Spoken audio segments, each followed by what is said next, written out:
My name is Todd Chamberlain, last is Chamberlain. I'm a captain with LAPD, commanding officer of Mission Area. What we had this morning at right around 6:55, 6:56, we had a number of community members call in to the police department discussing a man with a handgun who was near Ala Vista Middle School, which is about 1 block over here to my right. Officers arrived on scene. They observed a suspect with a handgun walking southbound on Glen Oaks, and they began to follow that suspect. At some point, as the officers moved around the suspect and tried to make contact with him, the weapon was brought in a position where it led to an officer-involved shooting. We had one officer who fired. At this time, the investigation is being reviewed and looked at by our Force Investigation Division, and they are presently on scene right now doing the investigation. It's very, very initial, so again, the information is limited as far as what we can give out.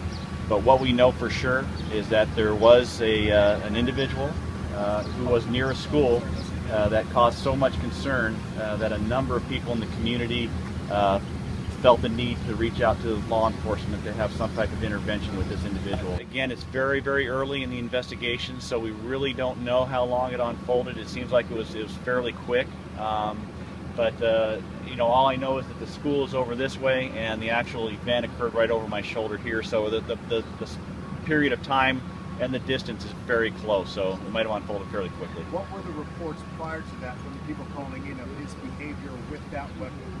Yeah, from what we have now, from the initial part of the investigation, all we have is just a number of people who phoned in from the community that said that they just observed a man with a handgun, and he was near Ala Vista Middle School.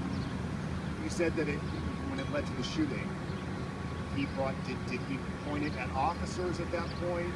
What do you know? Yeah, that's going to have to come out in the investigation. We're not there yet.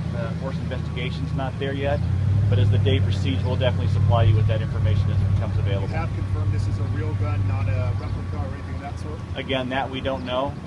That weapon is still on scene here, so that'll be part of the investigation as it unfolds. If it was loaded? I have no idea at this time, sir. Was anybody else involved other than the suspect and the officer? Yeah, right now that's all we have.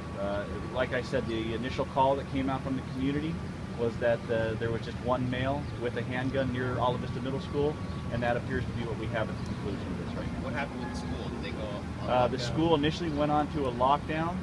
That has since been released, and the school is now functioning normal. What's the condition of the suspect? At this time, it appears that the suspect has died. He died? Yes. How many times was he shot? I don't know the numbers at this time. Age?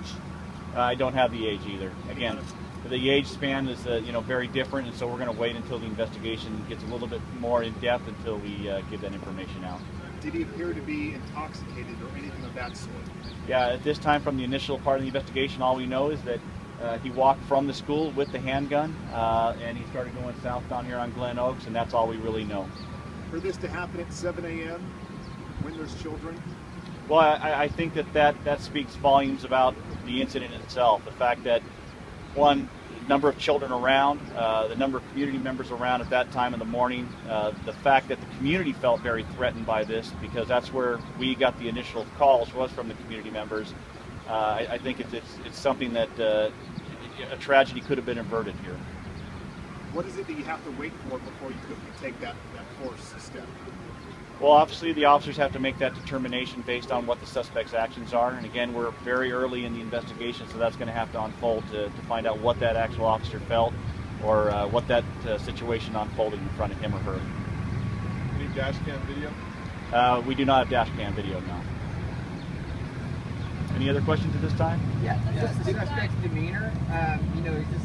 At this point, he's just a man walking with a handgun, but was he acting angry or agitated in any way? Or? Yeah, again, I'm very cautious about giving out bad information or any information that I'm just coming off the top of my head. I want to make sure it's factual and correct, and that's going to really unfold as the officer gets interviewed, as the community gets interviewed, as the investigation continues to unfold. So we'll wait for that information before we give any more out. Did the suspect die on scene or at the hospital? It sounds like the suspect was transported, and I don't know what point his death happened.